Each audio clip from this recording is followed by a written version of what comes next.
नमस्कार, welcome to my channel Jharkhand fighter में आप सभी का स्वागत है। चलिए आज का सेशन शुरू करते हैं और क्या है आज की महत्वपूर्ण सुर्खियाँ इसको भी देखेंगे। आज हम जानेंगे झारखंड करंट अफेयर्स जून से लेकर जुलाई तक और झारखंड जीएस के बारे में। चलिए तो आज का सेशन शुरू करते हैं। आशा करता हूँ आपको आज का सेशन अच्छा लगेगा। 2023 दैनिक समसामय की झारखंड के सभी प्रतियोगिता परीक्षाओं के लिए महत्वपूर्ण।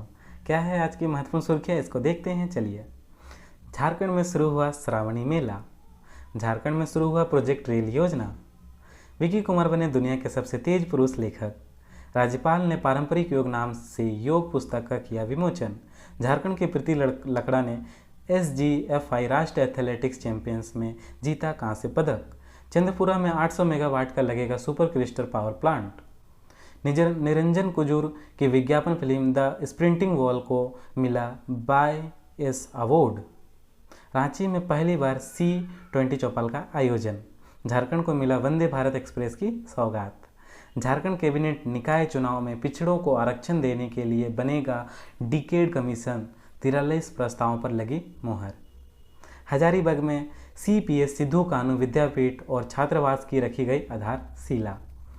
आइए जानते हैं आज का महत्वपूर्ण प्रश्न के और हम लोग प्रस्थान करते हैं। आशा करता हूँ आज का प्रश्न आपको अच्छा लगेगा। चलिए तो आज का सेशन शुरू करते हैं। पहला प्रश्न है कि हाल ही में विश्व प्रसिद्ध श्रावणी मेला, हाल ही में विश्व प्रसिद्ध श्रावणी मेला का आयोजन कहाँ पर किया गया? कहाँ पर किया गया? झारखंड, राजस्थान, उत्तर प्रदेश, बिहार, कहाँ पर किया गया है? तो ये झारखंड में किया गया है। ठीक है, तो श्रावणी मेला तो ऐसे ज़रूरी नहीं है कि झारखंड में ही किया गया, बहुत जगह किया गया है। तो झारखंड में कहाँ मनाया जाता है? तो देवघर में जो है श्रावणी मेला का आयोजन होता है। ठीक है, ये देखिए देवघर, यहाँ पर जो है श्रावणी मेला का आयोजन हो रहा है। ठीक है, तो क्या है श्रावणी मेला? सावन क्यों मनाते हैं हम लोग? क्या आप लोगों को पता है? नहीं पता होगा, बहुत से लोगों को नहीं पता होगा कि सावन क्यों मनाया जाता है और श्रावणी मेला क्या है। ठीक है, तो इसके बारे में चलिए एक कहानी प्रचलित है, इसको मैं आपको शेयर करता हूँ। अपने बात को जो है आपको भी मैं बताता हूँ। ठीक है, तो भगवान विष्णु जी का जो बोला जाता है ना कि भगवान विष्णु जी देवस्यानी यानी कि एक एकादशी होती है, देवस्यानी एकादशी। इसमें जो है वो एक प्रकार से 4 महीने के लिए विश्राम अवस्था पर चले जाते हैं। ऐसी कहानी प्रचलित है कि भगवान विष्णु जो है 4 महीना के लिए जो है विश्राम योग मुद्रा में जो है वो कहाँ चले जाते हैं? वैकुंठ धाम, अपने जो है सागर में जो है जाके अपने शेष नाग में मतलब कि नींद में विलीन हो जाते हैं, यानी कि सो जाते हैं। ठीक है, अब सभी को छुट्टी चाहिए होता है काम से, तो भगवान विष्णु जी भी जो है छुट्टी लेके चले जाते हैं।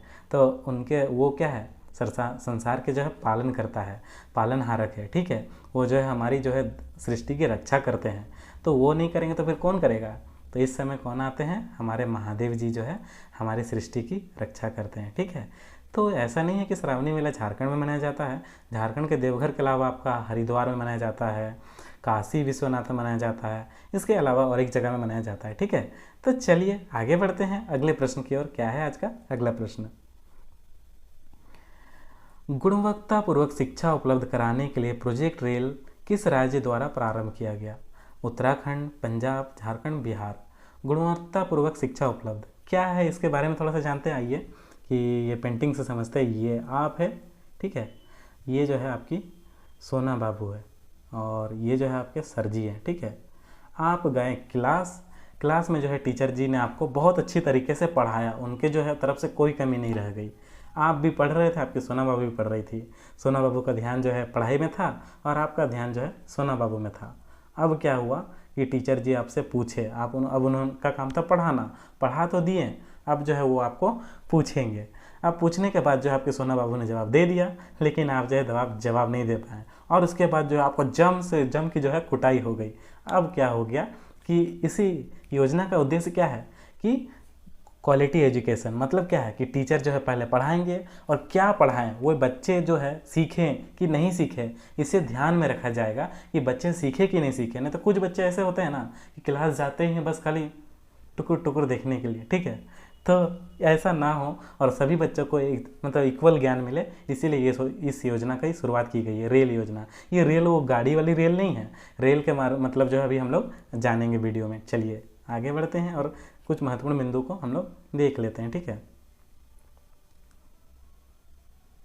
झारखंड के खूंटी जिले में आयोजित प्रोजेक्ट रेल योजना का प्रारंभ किया गया। झारखंड का ये जो रेल योजना का शुरुआत कहाँ पर किया गया, तो खूंटी से आरंभ हुआ है। ठीक है, इसका उद्देश्य क्या है? क्वालिटी एजुकेशन, साथ में चयनित स्कूलों में पढ़ाई, और पढ़ाई के दौरान जो है बच्चों ने कितना सीखा, यानी कि क्या सीखा, तथा उसका मूल्यांकन कौन करेंगे? टीचर करेंगे।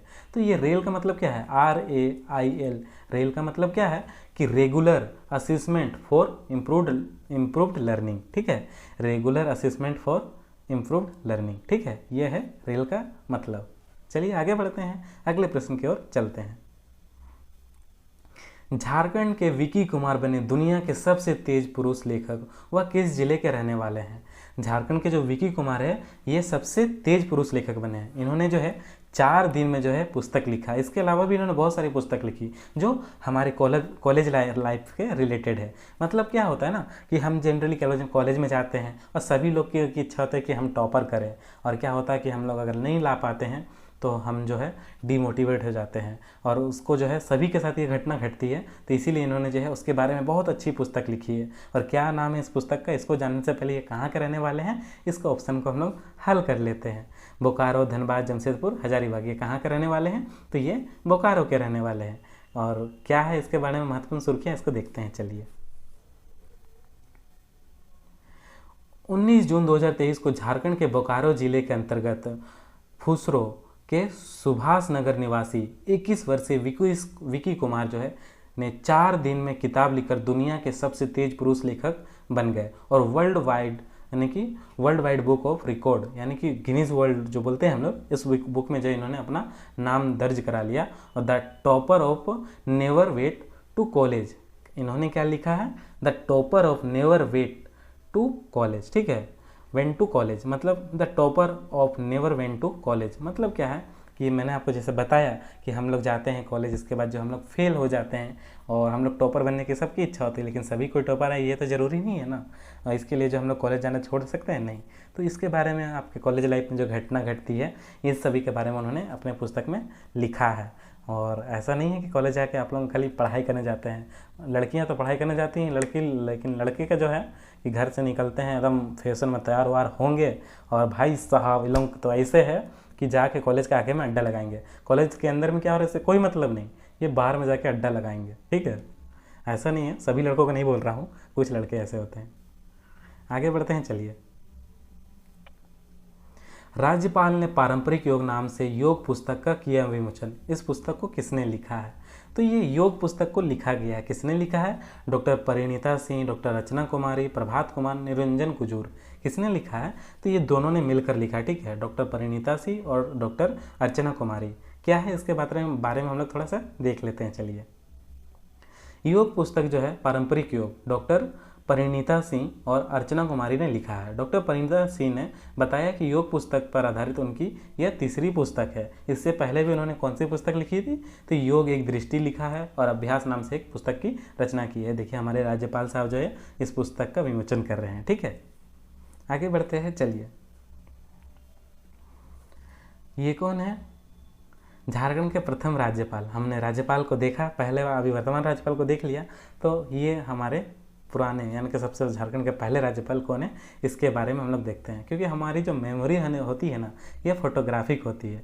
यानी कि अभी मैंने आपको अगर सोना बाबू को बोल दिया तो सबके दिमाग में इमेज बढ़ गया होगा, अपनी सोना बाबू का इमेज जरूर आया होगा। ठीक है, तो इसी प्रकार से जो है हमारी जो मेमोरी है ये फोटोग्राफिक होती है, हम जो देखते हैं उसे जल्दी याद रखते हैं। ठीक है, तो झारखंड के प्रथम राज्यपाल कौन है? तो ये प्रभात कुमार जी है। ये जो है देखिए आप ही को देख रहे हैं। ठीक है, आगे बढ़ते हैं। चलिए, ये हैं कौन? ये झारखंड के 11वें राज्यपाल CP राधाकृष्णन। ये जो है हमारे झारखंड के 11वें राज्यपाल है। इससे पहले कौन थे? रमेश बैस जी थे। देखिए, ये आप ही को देख रहे हैं, और आपको अच्छे से पढ़ाई करनी है। ठीक है, मंत्रियों की बात हो रही है तो कृषि मंत्री के बाद तो आना ही आना है, क्योंकि इन्होंने जो हाल फिलहाल में कौन सी योजना शुरू की है? तो गोधन न्याय योजना, यानी कि गाय वाली जो योजना है, जिसमें आपको मैंने बताया था मेरी पेंटिंग जो है इस फिलहाल बन नहीं रही है। ठीक है, तो गाय की जो वेस्ट पदार्थ है उससे जो है लोग जो है गाय को जो गाय वेस्ट मतलब कि दूध नहीं देती है, उसे जो क्या है लोग छोड़ देते हैं या फिर उसे ये कर देते हैं, तो क्या होता है कि इसी कारण इन्होंने जो है गोधन न्याय योजना शुरू किया, जिसमें गाय के गोबर से भी जो है खाद तैयार किया जाएगा और एक प्रकार से सोना मतलब बनाया जाएगा, और किसानों को जो है पैसे मिलेंगे। जो गाय दूध नहीं देती है उनके भी जो है पैसे मिलेंगे उनके भी, क्योंकि वो गोबर तो देती है ना, वो गोबर से जो है क्या बनेगा, वर्मी कंपोस्ट वगैरह सब बनेगा। तो इसीलिए इस योजना का उद्देश्य था गोधन न्याय योजना। और कौन लाया था, तो हमारे बादल पत्रलेख जी लाए थे। ठीक है, कौन लाए थे, बादल पत्रलेख। ये कौन है, कृषि मंत्री है। आगे बढ़ते हैं, चलिए। ये तो भाई साहब बोल रहे बस बस हो गया और नहीं होगा। ये कौन है, ये हमारे पर्यटन मंत्री है, हफीजुल हसन जी। ठीक है, और इन्होंने क्या किया है, तो इन्होंने पतरातू में अभी जो है नई घाटी जो है, इसमें जो है और अच्छा मतलब रिनोवेशन होगा, रोप वे डेवलपमेंट। आपने जैसे वो फिल्म देखा होगा अभी जो भूल भुलैया वाला पिक्चर आया था, सॉरी मतलब जो जिसमें आप लोगों को देखने को मिला, कार्तिक आर्यन था जो, उसमें रोप वे डेवलपमेंट में फिल्म का पहला सीन शुरू होता है, बस उसे जो है रोप वे यहाँ पर भी यूज होने वाला है। ठीक है, 6 किलोमीटर जो है इतना लंबा दूरी होगा, इसमें लगाया जाएगा। आगे बढ़ते हैं, चलिए। झारखंड की प्रीति लकड़ा ने SGFI राष्ट्रीय एथलेटिक्स चैंपियंस में कौन सा पदक जीता है, कांस्य पदक, स्वर्ण पदक, कांस्य पदक, ब्रोंज, ये या फिर दोनों। ठीक है, तो आप लोगों को कन्फ्यूज करने के लिए मैंने कांस्य और ब्रोंज दोनों लिखा है। कांस्य पदक किसे कहते हैं, ब्रोंज किसे कहते हैं, ये आप लोग देख लीजिएगा। ठीक है, आप लोगों को समझ में आ जाएगा कि मैंने क्या कन्फ्यूज किया है। कांस्य पदक क्या है, इन्होंने कौन सा पदक जीता है, प्रीति लकड़ा ने, तो कांस्य पदक जीता है। प्रीति लकड़ा को देखना है, चलिए देखते हैं। ये देखिए, ये है हमारी प्रीति लकड़ा जी। इन्होंने जो है स्कूल्स वाले जो गेम्स होते हैं, यानी कि अभी जो हाल फिलहाल में हुआ है, ये अभी जो हमने पढ़ा, इसमें इन्होंने कांस्य पदक जीता है। हाँ, आपका नज़र तो यहाँ तो नहीं जा रहा होगा, यही सेंटर ऑफ फोकस है आप लोगों का, नहीं। चलिए आगे बढ़ते हैं, क्या है इसके बारे में थोड़ा सा देख लेते हैं। 7 जून 2023 को झारखंड की प्रीति लकड़ा ने भोपाल में आयोजित स्कूल, आप लोगों को नहीं दिख रहा, थोड़ा साइड कर लेते, school games federation of India, यानी कि school games federation of India, SGFI इसका फुल फॉर्म है। ठीक है, क्या है, school games federation of India में राष्ट्रीय एथलेटिक्स चैंपियंस में कांस्य पदक जीता है। किसमें जीता है, कांस्य पदक तो school games federation of India में इन्होंने कांस्य पदक जीता। और क्या खेल में जीता है, तो इन्होंने ट्रिपल जंप। ठीक है, ट्रिपल जंप इनोवेंट, यानी कि इन्होंने 11.59 मीटर लंबी छलांग लगाकर जो है यह पदक अपने नाम कर लिया है। ठीक है, तो झारखंड की जो प्रीति लकड़ा है, इनको प्रशिक्षण कहाँ से मिला था, तो हजारीबाग के जो है आवासीय, यानी कि सरकार का जो आवासीय है, यहाँ पर जो प्रशिक्षण केंद्र है, यहाँ से इन्होंने जो है एक प्रकार से इनको मिला था। ये प्रशिक्षण केंद्र यानी कि जो भारत खेल मंत्रालय और भारतीय ओलंपिक संघ द्वारा मान्यता प्राप्त स्कूल गेम्स ऑफ इंडिया की स्थापना जो है 1954 में की गई थी, और इसी स्कूल से इन्होंने प्रशिक्षण प्राप्त किया है। ठीक है, हजारीबाग में है। आगे बढ़ते हैं, चलिए। झारखंड के चंद्रपुरा में 800 मेगावाट का लगेगा सुपर क्रिस्टल पावर प्लांट, इसे कौन सी एजेंसी बनाने वाली है। ये जो झारखंड के जो सुपर पावर चंद्रपुरा है, यहाँ पर सुपर यानी कि सुपर क्रिस्टल पावर प्लांट जो है लगने वाला है। और इससे ना ऐसा बात नहीं है, पहले यहाँ प्लांट है उसको जो रिनोवेट यानी कि डिसमेंटल किया जाएगा, तोड़कर नया बनाया जाएगा। ठीक है, और वो क्या रहेगा, सुपर क्रिस्टल रहेगा। तो ये कौन सी एजेंसी बना रही है, दामोदर वैली कॉरपोरेशन यानी DVC, Reliance industry, HDFC bank या फिर CTS। ठीक है, TCS सॉरी। तो कि कौन बनाने वाली है, तो दामोदर वैली कॉरपोरेशन जो है इसको बनाने वाली है। आइए देखते हैं, कुछ बातों को हम लोग देख लेते हैं। ये देखिए, जो ये प्लांट जो है बनाया जाएगा। ठीक है, 11 जून 2023 को दामोदर वैली कॉरपोरेशन DVC के चेयरमैन राम नरेश सिंह, इसके चेयरमैन कौन है, राम नरेश सिंह ने झारखंड के चंद्रपुरा स्थित निदेशक भवन में बताया है कि चंद्रपुरा थर्मल की पुरानी यूनिट को डिसमेंटल किया जाएगा तथा नया सुपर क्रिस्टल पावर प्लांट बनाया जाएगा। ठीक है, आगे बढ़ते हैं, चलिए। आशा करता हूँ आप लोगों को समझ में आ गया होगा। ठीक है, प्लांट का बात हो रहा है तो बहुत सारा प्लांट है, तो झारखंड में कौन कौन से प्लांट है इसको देखते हैं, चलिए। तो झारखंड में सबसे पहले नाम आता है, तो सबसे हमारा गर्व है, हमारा गौरव है, कौन, टाटा स्टील प्लांट। ये कौन सा प्लांट है, टाटा स्टील, यानी कि टाटा, रतन टाटा जी ने इसकी शुरुआत की थी, हमारे झारखंड के जमशेदपुर में इसका बनाया था। ठीक है, तो टाटा स्टील प्लांट की स्थापना 1907 में हुई थी। कब हुई थी, 1907 में जो है ये शुरुआत इसकी रखी गई थी। और ये विश्व का जो है पांचवा सबसे बड़ा इस्पात उत्पादक प्लांट है। ठीक है, और इसकी जो उत्पादन क्षमता कितना है, तो 28 मिलियन टन जो है इसमें उत्पादन होता है। ठीक है, तो टाटा स्टील प्लांट के बारे में आप लोग सभी कोई जानते हैं। अब इसके बाद जो है और एक प्लांट है, कौन सा, तो बोकारो स्टील प्लांट। इसके बारे में हम लोग देखते हैं। चलिए, ये कौन सा प्लांट है, बोकारो स्टील प्लांट है। और ये कहाँ पर स्थित है, तो बोकारो में ही स्थित है, ठीक है। इसे किसके सहायता से बनाया गया था, तो सोवियत संघ की सहायता से 1965 में इसका प्रारंभ किया गया था, ठीक है। इसे किसने बनाया था, तो सोवियत संघ ने बनाया था, ठीक है। अब आ रहे हैं और एक प्लांट के बारे में। तो ये कौन सा प्लांट है, Usha Martin uranium corporation limited जो है ये प्लांट है, ठीक है। ये कहाँ पर स्थित है, जादूगोड़ा में स्थित है। जादूगोड़ा में और कुछ खास है, हाँ है, क्योंकि वहाँ यूरेनियम का भंडार है। ये टाटा से ज़्यादा कुछ दूर में ही स्थित है, ठीक है। आगे बढ़ते हैं। चलिए, विज्ञापन फिल्म द स्प्रिंटिंग वॉल को मिला बायस अवार्ड। इसके निर्देशक कौन थे, ठीक है। ABBYS अवार्ड किसे मिला है, निरंजन कुजूर, PS प्रसाद, प्रमोद कुमार, आशा किरण बारला। किसे मिला, तो निरंजन कुजूर को जो है ये अवार्ड मिला, ठीक है। और क्यों मिला इसके बारे में हम लोग देखते हैं। इससे पहले यहाँ ऑप्शन में और एक मैंने लिखा है PS प्रसाद। ये PS प्रसाद कौन है, ये जो है अभी हम लोग के कोल इंडिया, कोल मतलब एक्चुअली चारकोल वाला कोल, कोयला वाला कोल, ठीक है। इसके वर्तमान अध्यक्ष कितने नंबर के, 29वें नंबर के जो है अध्यक्ष बनाए गए, कौन, PS प्रसाद, ठीक है। और पहले, इससे पहले कौन थे, तो प्रमोद कुमार थे 28वें नंबर के। और ये आशा किरण बारला कौन है, तो आशा किरण बारला जो है अभी वर्तमान में जो है झारखंड की जो आशा किरण बारला है, इन्होंने जो है स्वर्ण पदक जीता था हमारे झारखंड के लिए। ये किस खेल में जीता था, तो नेशनल चैंपियनशिप में जो है ये तमिलनाडु में हुआ था, 21वां संस्करण। इसमें इन्होंने जो है स्वर्ण पदक जीता था, ठीक है। इसके बारे में मैंने पिछले वीडियो में डिस्कस किया था। अब आगे बढ़ते हैं अगले प्रश्न में। इसमें कुछ महत्वपूर्ण बिंदु है, इसको देख लेते हैं कि क्या है। चलिए, 28 जून 2023 को के अनुसार, मतलब जानकारी के अनुसार हम लोग को क्या पता चलता है कि झारखंड के युवा फिल्मकार निरंजन कुजूर ने विज्ञापन मतलब कैसे, हम लोग जो विज्ञापन देखते हैं ना, ऐड वगैरह सब, इसी को विज्ञापन बोलते हैं। तो इसमें जो है द स्प्रिंटिंग वॉल, मतलब स्प्रिंटिंग वॉल को विज्ञापन जगत का प्रतिष्ठित पुरस्कार एबाइज अवार्ड, ठीक है, गोवा फेस्ट के दौरान दिया गया। गोवा में जो है इसका आयोजन हुआ था और यहाँ पर इसे दिया गया। यह अवार्ड एडवर्टाइजिंग क्लब के 54वें संस्करण में दिया गया। विज्ञापन जगत में साउथ एशिया का सबसे बड़ा अवार्ड माना जाता है इसको, ठीक है। निरंजन कुजूर की यह एक फिल्म नो टैबेको डे यानी कि तंबाकू से रिलेटेड था। तो तंबाकू के से रिलेटेड है तो जाहिर सी बात है अच्छा होगा, तो इन्हें अवार्ड मिला था, ठीक है, इन्हें अवार्ड मिला है, ठीक है। तो इसके बारे में थोड़ा सा और देख लेते हैं क्या है। तो निरंजन कुजूर ने बताया कि द स्प्रिंटिंग वॉल जो है विज्ञापन को जो है किसने बनवाया था, किसके साथ सहयोग से उन्होंने बनाया, तो डाबर रेड पेस्ट के सहयोग से उन्होंने बनाया था। ये हम लोग ने जाना, ठीक है। अब आगे बढ़ते हैं अगले प्रश्न की ओर देखते हैं। चलिए, झारखंड ने पहली बार C20 चौपाल का आयोजन किया। तो झारखंड में जो है बहुत से स्वयं सेवक दल है और बहुत से जो अमीर लोग हैं वो क्या करते हैं कि लोगों के मतलब एक प्रकार से पैसा कमाना ही उनका उद्देश्य नहीं है।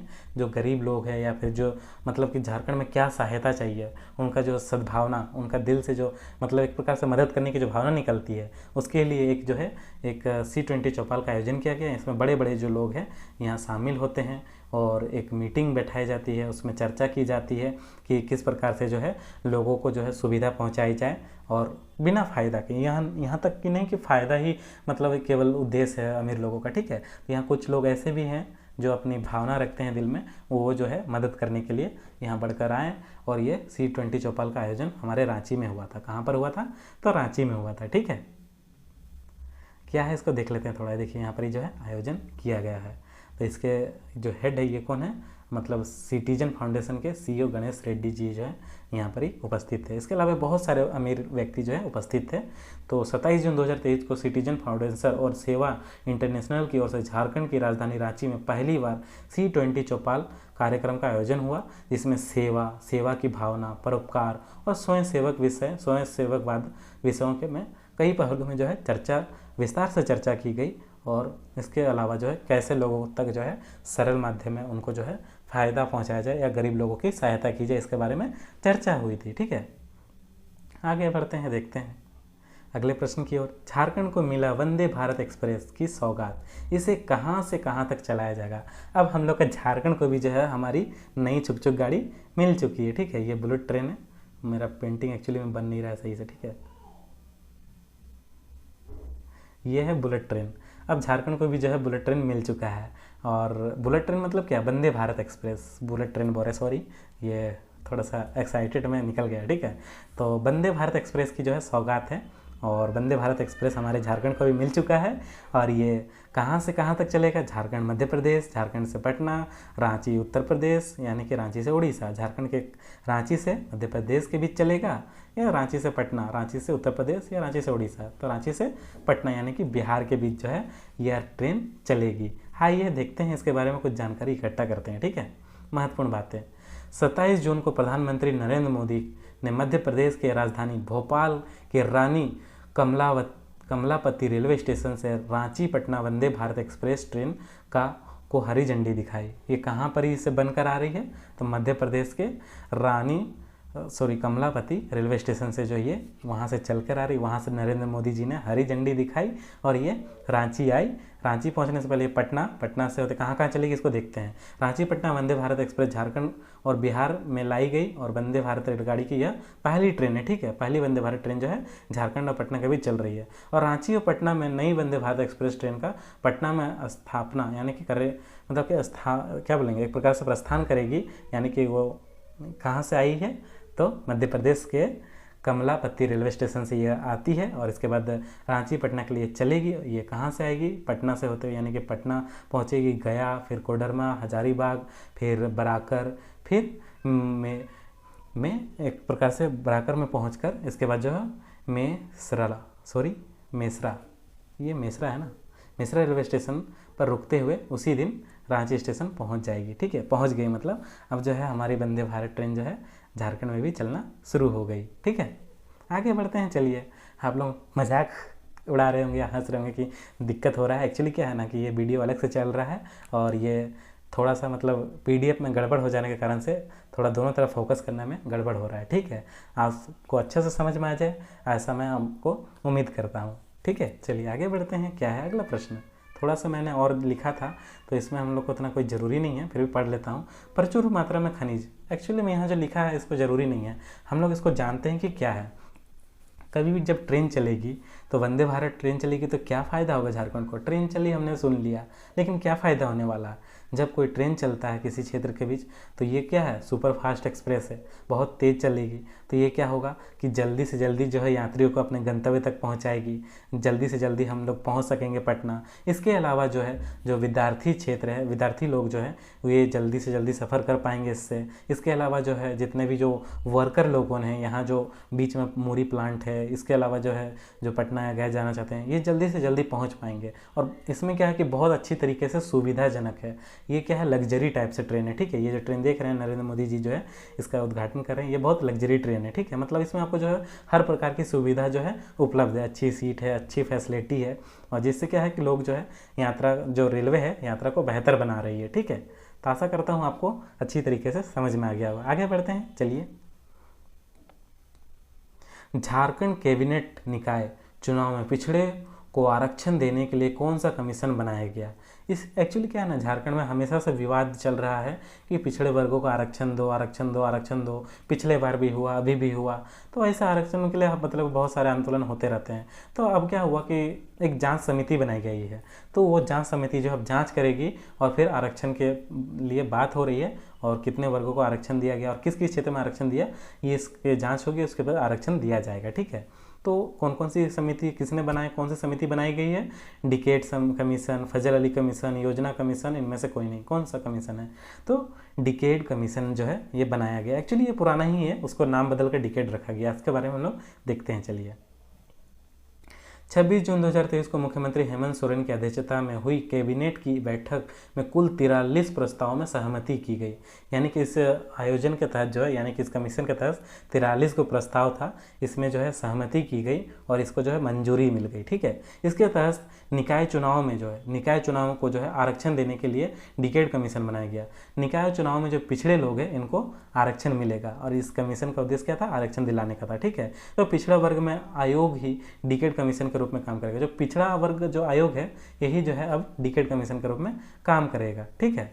तो इसमें क्या है कि मतलब सही जांच होगी, आरक्षण के साथ जो है मतलब पात्रता या फिर इसकी जांच हो गई, जांच होने के बाद जो है क्या क्या इसमें मतलब क्या क्या कमी थी और क्या क्या प्रस्ताव था, इसको देखा गया, जांचा गया, फिर इसे पारित किया गया। ठीक है, तो यही था इसमें। और ये क्या था, महाराष्ट्र में एक केस था जो एक्चुअली विकास कृष्णा राव जो केस था, उसमें भी क्या हुआ था कि मतलब कि गवली बना महाराष्ट्र सरकार के मामले में सुप्रीम कोर्ट द्वारा जो है लिए गए फैसले में मतलब कि कमिश्नर के जो है गठन का फैसला किया गया था। तो उसी प्रकार से इसमें भी जो है इस तरह का फैसला लिया गया झारखंड के लिए भी। ठीक है, आशा करता हूँ आपको समझ में आ गया होगा। CPS सिद्धू कानू विद्यापीठ और छात्रावास की आधारशिला कहाँ पर रखी गई? एक्चुअली क्या है कि यहाँ पर ही जो एक्चुअली आपको बता देता हूँ, पहले हम लोग इसको सॉल्व कर लेते हैं। हजारीबाग, पलामू, गिरिडीह, रामगढ़, कहाँ पर इसकी जो आधारशिला रखी गई? तो कहाँ पर रखी गई? हजारीबाग में रखी गई। और क्यों रखी गई इसके बारे में हम लोग देखते हैं, चलिए। 21 जून 2023 को जानकारी के अनुसार हम लोग को मीडिया से जानकारी मिला कि झारखंड के हजारीबाग के सदर प्रखंड के ग्रामीण क्षेत्र के गरीब बच्चों को CBS बोर्ड आधारित गुणवत्ता शिक्षा के लिए स्कूल छात्र उपलब्ध, स्कूल जो है थोड़ा आप लोगों को नहीं दिख रहा होगा, अभी दिख रहा होगा। ठीक है, तो स्कूल छात्रावास उपलब्ध कराने हेतु हजारीबाग के सिद्धू कानू सेवा संस्थान एवं कोलकाता के संस्थान जो है, कोलकाता की जो संस्थान है पिंजरापोल, ठीक है, पिंजरापोल सोसाइटी द्वारा छत्तीसगढ़ गौशाले में PS सिद्धू कानू विद्यापीठ का छात्रावास का भूमि पूजन किया जाएगा। और क्या है इसके बारे में हम आपको जो है डिटेल से बताते हैं। चलिए देखिए, ये जो हजारीबाग में जो ग्रामीण क्षेत्र है, यानी कि हजारीबाग का जो एक ग्रामीण क्षेत्र में जो है ये बच्चे हैं, छोटे छोटे बच्चे हैं, इनको सही क्वालिटी एजुकेशन यानी कि इनको एजुकेशन मिल सके, गुणवत्ता वाला जो है एजुकेशन मिल सके, रहने के लिए स्थान मिल सके, छात्रावास, और जो है साथ में अच्छी पढ़ाई हो सके, इसके लिए जो है ये छात्रावास और की आधारशिला रखी गई है, विद्यापीठ और छात्रावास की आधारशिला रखी गई है। ठीक है, और क्या है इसके बारे में हम लोग जान लिए, थोड़ा सा देखते हैं। ठीक है, तो क्या है कि हजारीबाग के छत्तीसगढ़ गौशाला परिसर में 2000 बच्चों को CBS बोर्ड आधारित यह स्कूल होगा। ये जो स्कूल बनने वाला है CBS आधारित है और 2000 बच्चों को जो इसमें शिक्षा मिलेगी, जहां 1000 बच्चों का आवासीय व्यवस्था उपलब्ध रहेगा। मतलब जो है वहाँ पर ही जो है 1000 बच्चों के लिए आवास यानी कि हॉस्टल बनाया जाएगा। ठीक है, और ये लगभग 22 एकड़ भूखंड में जो है प्रकृति की खूबसूरत वादियों में बीच जो है विद्यमान विद्यालय जो है यहाँ पर ही देखने को मिलेगा। ठीक है, तो ये कहाँ बनने वाला है? तो हजारीबाग में बनने वाला है। देखिए आधारशिला रखा जा रहा है। ठीक है, अब कब बन के तैयार होगा ये तो सरकार के ऊपर डिपेंड करता है। जब वादियों की बात हो रही है तो वादियों में झारखंड का सबसे फेमस क्या है, सबसे बड़ा जंगल कौन सा है? सरंडा जंगल है। ठीक है, ये देखिए सरंडा जंगल, यहाँ जाने की हिम्मत मत करिएगा, दिख रहा तो ऊपर से बहुत सुंदर है, पता चला आप गए और आपको गोली मार दिया गया। ठीक है, यहाँ पर ही जो है बहुत ही खतरा है। ठीक है, पर मज़ेदार भी है जंगल। ठीक है, जंगल जो है से हम लोग को ऑक्सीजन भी प्राप्त होता है। आगे बढ़ते हैं, चलिए। ओ भाई साहब, आपको अगर अभी मैं बताऊंगा ना तो कंफ्यूज हो जाएंगे। ठीक है, तो झारखंड में सबसे फेमस यानी कि झारखंड का प्रमुख फसल कौन कौन सा है, तो ये मैं जो है यहाँ नीचे लिख दिया हूँ, ये गलती कर दिया। अगर मैं नहीं लिखता ना तो आप पक्का एक चीज़ में कंफ्यूज होने वाले थे, और किस में होने वाले थे इसका हम लोग देखेंगे। ठीक है, तो झारखंड में जो है धान सबसे प्रमुख फसल है। झारखंड में सबसे प्रमुख फसल कौन सा है? तो धान जो है झारखंड का सबसे प्रमुख फसल है। ठीक है, इसके अलावा जो है गेहूँ है, फिर अरहर दाल है, उड़द दाल है, मूंग दाल है। तो धान जो है सबसे ज़्यादा कहाँ पर उगाया जाता है झारखंड में? तो ये पश्चिम जम्मू क्षेत्र में जो है सबसे अधिक जो है धान को उगाया जाता है झारखंड में। और झारखंड का प्रमुख फसल सबसे पहला क्या है? धान उगाया जाता है। ठीक है, इसके बाद जो है गेहूँ है, गेहूँ के बाद अरहर दाल। अरहर मतलब क्या है? रहड़। बहुत से लोगों को रहड़ क्या है और अरहर क्या है पता नहीं है। पता चला भाई सब दुकान में खरीदने गए और आपने जो है दाल का नाम पूछा और आपको दाल को पता ही नहीं है। ठीक है, रहड़ दाल, तो भाई साहब ने रहड़ के दाल की जगह जो है आपको मूंग दाल दे दिया और आप लेके आ गए, आपको पता ही नहीं है कि कौन सा दाल है। ऐसे बहुत से लड़कों के साथ होता है, क्योंकि सबसे ज़्यादा जो है हम लोग को ज़रूरी है कि सामाजिक शिक्षा लेना। ठीक है, हम लोग पढ़ते हैं तो किताबी भाषा हम लोग पढ़ लेते हैं, लेकिन सबसे ज़्यादा शिक्षा हम लोग को कहाँ से मिलती है? तो समाज से मिलती है। हमको जो है गृहस्थी जीवन जीने का शिक्षा समाज से मिलता है। ठीक है, अब यहाँ तो अब अरहर दाल भी समझ गए होंगे। यहाँ उड़द दाल और मूंग दाल ये दोनों में जो है अंतर करना बड़ा मुश्किल हो जाता है। ठीक है, अब काला है थोड़ा सा दिख रहा है, ये उड़द दाल है, और ये जो है ग्रीन जो है ये मूंग दाल है। ठीक है, तो इसका उपयोग जो है हम लोग दाल के रूप में करते हैं। आगे बढ़ते हैं, और आज का सेशन जो है आप लोगों को कैसा लगा ये कमेंट करके ज़रूर बताइएगा। और बहुत मेहनत लगता है तो आप लोग प्लीज़ ज़रूर कमेंट कीजिएगा। आशा करता हूँ आपको ये सेशन बहुत अच्छा लगा होगा। तो बड़ों और बूढ़ों का सम्मान कीजिएगा और बच्चों को खुश रखिएगा। चलिए आज का सेशन समाप्त करते हैं, और आपको आशा करता हूँ बहुत ही अच्छा लगा होगा। चलिए नमस्कार, आज का सेशन समाप्त करते हैं। आशा करता हूँ आप मेरे चैनल को लाइक, शेयर एंड सब्सक्राइब जरूर करेंगे। धन्यवाद।